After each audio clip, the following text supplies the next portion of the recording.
मिथुन राशि वालों, आपकी जिंदगी अब 180 डिग्री के कोण पे टिकी है।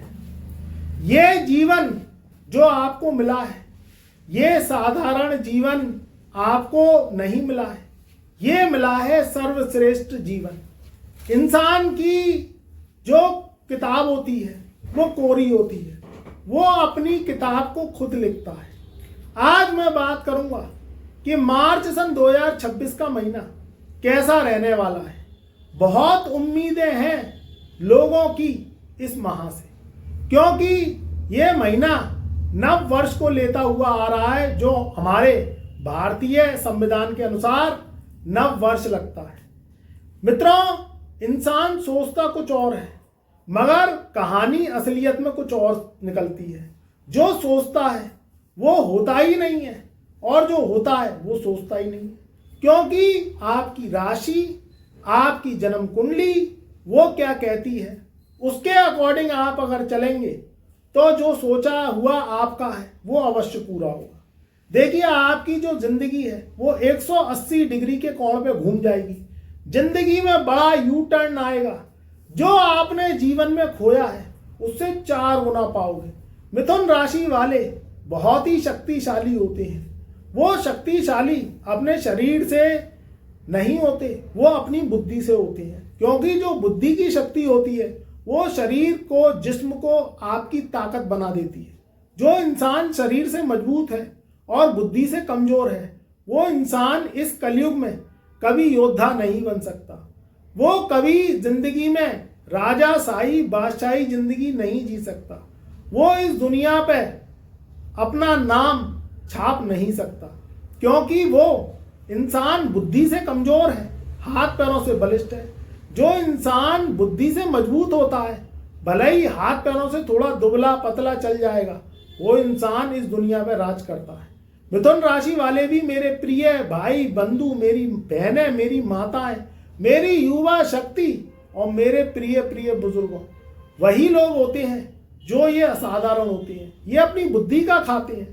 बुद्धि के द्वारा और जबान के द्वारा ये दुनिया में नाम जरूर करते हैं। यहाँ मार्च का महीना इतिहास रचने वाला साबित होगा। आपके जीवन में गोल्डन टाइम पीरियड शुरू होगा, क्योंकि बहुत अच्छे अच्छे ग्रह आपको कुछ अच्छा अच्छा आशीर्वाद और वरदान देने आए हैं। जो हुआ उस पर मट्टी डालो, जो अब आगे होगा उस पर फूल बरसाओ। यहाँ मित्रों बात करें सबसे पहले 2 मार्च सन 2026 से एक ऐसा राजयोग बनने जा रहा है जो आपकी 7 पुश्तें जो बैठी हुई हैं उनकी भी कंगाली दूर कर देगा, और जीवन में धन दौलत, नौकरी, व्यापार, बादशाही आपको भर भर के देगा। देखिए, यहाँ स्थिति की बात करें तो शनि क्या है? स्लो प्लैनेट है। ये चलता तो है मगर शनि शनि चलता है। कर्म तो व्यक्ति करता है, मगर उसके कर्म अगर जो 1 महीने में काम आपको करने हैं, जो आपके पेंडेंसी काम है, अगर वो 6 महीने में हो तो आपको बड़ी किस्मत पे और अपने आप पे गुस्सा आएगी कि भाई मैंने प्रयास तो इतने करे हैं, अपनी ताकत भी लगाई है, संघर्ष भी किया है, मगर ये मेरे जो प्रयास है, जो मेरी ताकत है, जो मेरी शक्ति है, वो लग क्यों नहीं पा रही। 1 महीने का ये काम था और 6 महीने में पूरा हुआ। ऐसा क्या काम में मिस्टेक आ रही है, क्या काम में ऐसे मेरे जो है कहीं ना कहीं गलती हो रही है जो मेरे काम बन नहीं रहे। तो मित्रों, ये सब शनि का काम है। शनि क्या है? शनि कर्म दाता है, भाग्य को खोलने का विधाता है, मगर इसके संग कुछ ग्रह ऐसे आते हैं जो इसकी शक्तियों को बढ़ा देते हैं, और आपका काम जो आप 6 महीने में पूरा कर रहे हो वो काम को 15 दिन में ही पूरा करवा देती है। यहाँ आपके जीवन में हम बात करें तो इस समय 10वें घर में शनि महाराज विराजमान है। 10वां घर शनि का महल है, 11वां घर भी शनि का महल है, मगर कर्म का दाता और भाग्य का विधाता। जब शनि की चाल तेज होगी तभी आपके काम बनेंगे, आपकी नौकरी, आपके व्यापार के मुद्दे, आपके जीवन में कर्ज, आपके जीवन की खुशियां, आपके घर में शुभ मांगलिक कार्यक्रम, आपके जिंदगी में संतान से संबंधित कुछ चिंताएं, आपके जीवन में कुछ वर्तमान और भविष्य को लेकर चिंताएं, ये सब मसले और मुद्दे ये आपके जीवन के ही हैं, मुझे कमेंट के माध्यम से बताना। आप सोचते हैं अब ये पूरे कैसे होंगे, क्योंकि जनवरी और फरवरी का महीना तो निकल गया, अब मार्च से लेके दिसंबर तक का समय मेरे पास रह गया है। अब मैं ये काम करूंगा कैसे, नहीं तो फिर 2027 खड़ी है। ये सब चीजें आपके दिमाग में जरूर आती होंगी। तो मित्रों, सबसे पहले 2 मार्च सन 2026 से शनि की जो स्लोनेस खत्म करेगा वो एक ही ग्रह करेगा, वो है शुक्र। क्योंकि सबसे ज्यादा शनि का प्यारा, राज दुलारा, उसका दोस्त, उसका यार और उसकी महबूबा वो शुक्र ही है। शुक्र शनि की युति, पहले तो शुक्र कुंभ राशि यानी राहु के ग्रहण से निकल के शनि से युति बनाएंगे। तो जो शुक्र शनि की युति है वो क्या है, मालव्य योग बनाएगी, क्योंकि शुक्र उच्च के हो जाएंगे मीन राशि में, और मीन राशि में शुक्र का उच्च का होना, वहां शनि का विराजमान रहना, ये शुक्र शनि की युति मालव्य राजयोग बनाएगी। 10वें घर में बैठ के, यानी आपकी नौकरी, आपका व्यापार, आप पॉलिटिक्स में जाना चाहते हैं, आप सरकार से कोई लाभ लेना चाहते हैं, आपकी कोई जमीन जायदाद से संबंधित मसले हैं, उसे खरीदना है, उसे बेचना है, अगर आपको कोई वाहन खरीदना है, घर में शुभ मांगलिक कार्यक्रम करने हैं, माता पिता को लेकर चिंतित हैं, उनके स्वास्थ्य को लेके या उनकी जॉब को लेके, तो सारी चिंताएं आपकी दूर हो जाएंगी। 2 मार्च सन 2026 से सुबह के 7:44 पर शनि शुक्र की युति बनेगी और पूरा मार्च शनि शुक्र की युति में ही जाएगा। बहुत अच्छा समय होगा।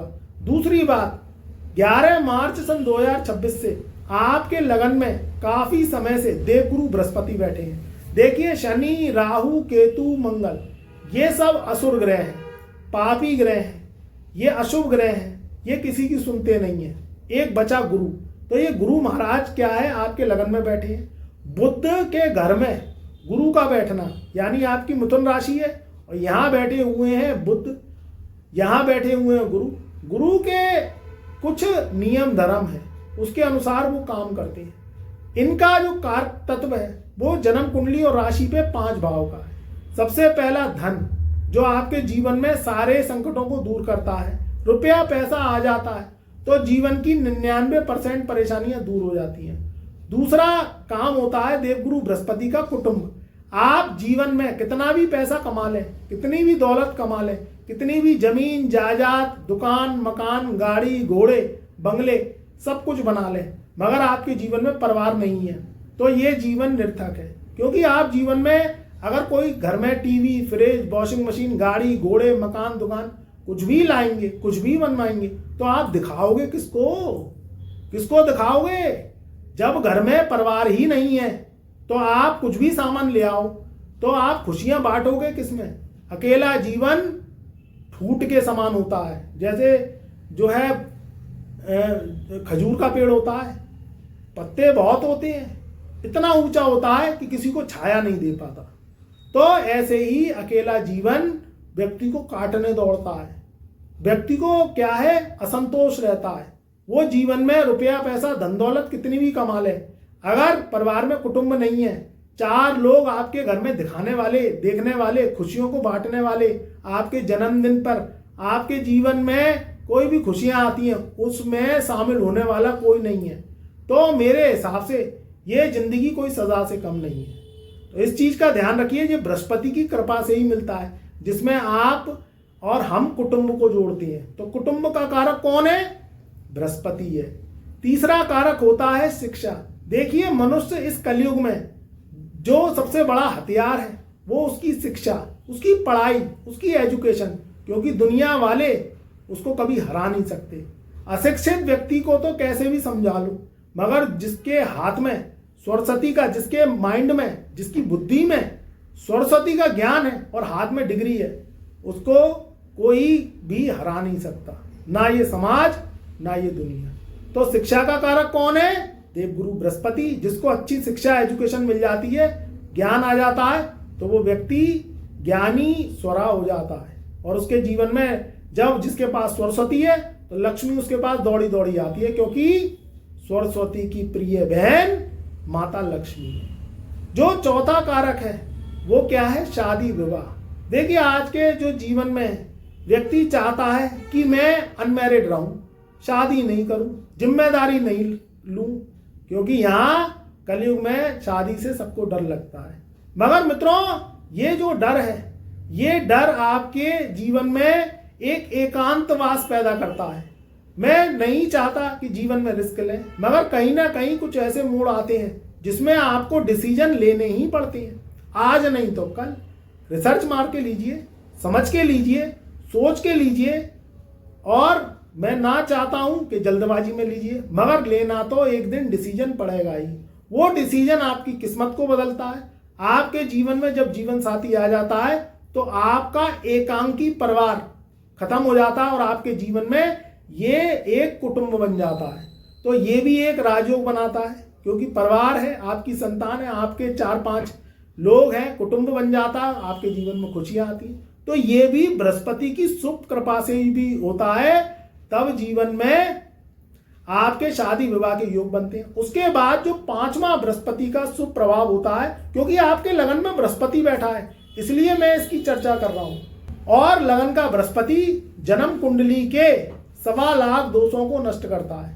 तो ध्यान रखिए, जो 5वां बृहस्पति का वरदान है वो है आपकी संतान। जब संतान हो जाती है तो व्यक्ति का एक जीवन का नया अध्याय शुरू होता है, क्योंकि संतान क्या है, आप क्या है, मूल से ज्यादा ब्याज को चाहते हैं।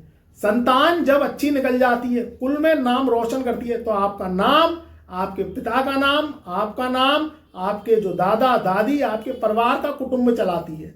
और आपका सदा क्या है, लोग बात जो है गुण गाते रहते हैं कि देखो ये फलाने की संतान है, देखो ये फलाने की संतान है। तो इससे आपका नाम कोहिनूर अक्षरों में हीरे की तरह चमकता रहता है। तो ये 5 भाव बृहस्पति के हैं। आपके लगन का बृहस्पति जो कि 1.25 लाख दोषों को नष्ट करने आया है, ये 11 मार्च सन 2026 से, ये तारीख आप लिख लेना, क्योंकि ये तारीख आपके जीवन की सबसे बड़ी बहुमूल्य तारीख है। जैसे ही होली का पूजन होगा और 11 मार्च सन 2026 लगेगी, सुबह के 11:44 पर ये बृहस्पति मार्गी हो जाएंगे। बहुत अच्छा समय होगा, बहुत बड़ा रिलीफ आएगा, बहुत बड़ी आपके जीवन की टेंशन, डिप्रेशन, परेशानी जो लंबे समय से चली आ रही थी, क्योंकि वक्री ग्रह 3 गुना बुरे फल देता है।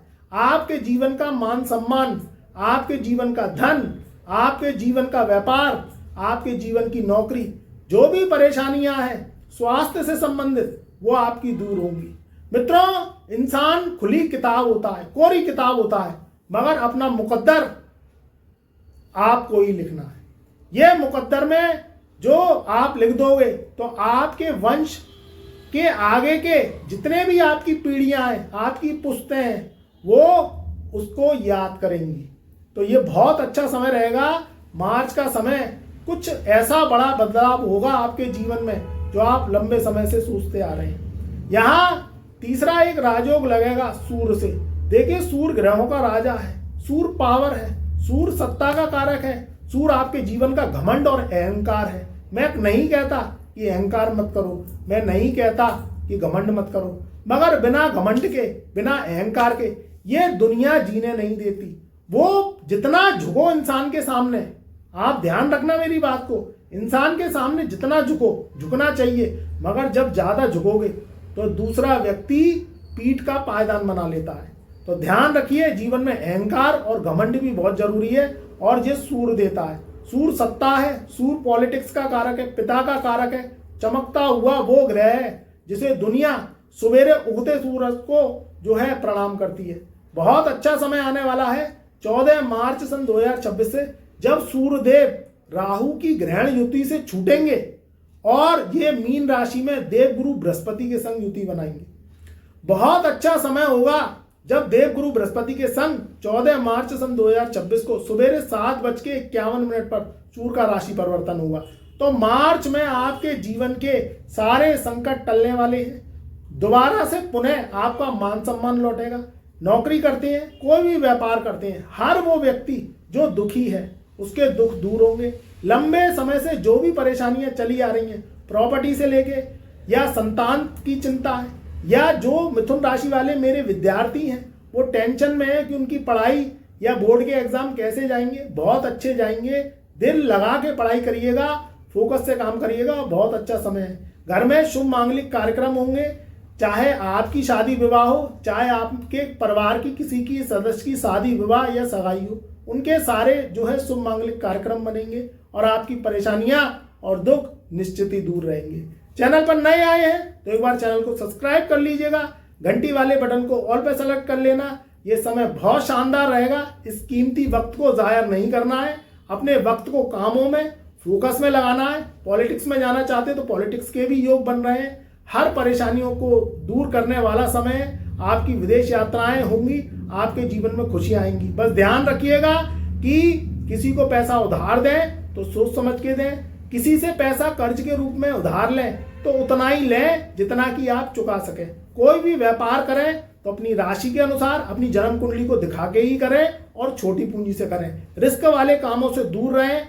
IPL मैचेस हो सकते हैं, जुआ सट्टा लॉटरी हो सकता है, सोने चांदी के उतार चढ़ाव वाले व्यापार है, उनको जब तक नहीं करें जब तक आप अपनी कुंडली का विश्लेषण नहीं करवा लें, क्योंकि इसमें राहु का खेल होता है, आपकी जन्म कुंडली राशि का खेल होता है। हर किसी की किस्मत हर किसी का साथ नहीं देती। जरूरी नहीं है कि आपके रिश्तेदार ने कोई काम किया वो सफल हो गया तो आप भी हो जाएं, कोई विदेश यात्रा करने गया तो वो सफल हो गया तो आप भी हो जाएं। तो ध्यान रखिए, वो वाले काम करिए जिसमें आपको अनुभव है, वो वाले काम करिए जिसमें रिस्क कम से कम है, वो वाले काम करिए जिसमें आप रिसर्च ले सकते हैं, जिसमें आप खोज कर सकते हैं। वो वाले काम मत करिए जिसमें आपको अनुभव नहीं है। तो मेरी बात को ध्यान रखिएगा, खुश रहिए, आबाद रहिए। मेरा प्यार मेरा आशीर्वाद आपके सदैव साथ रहे।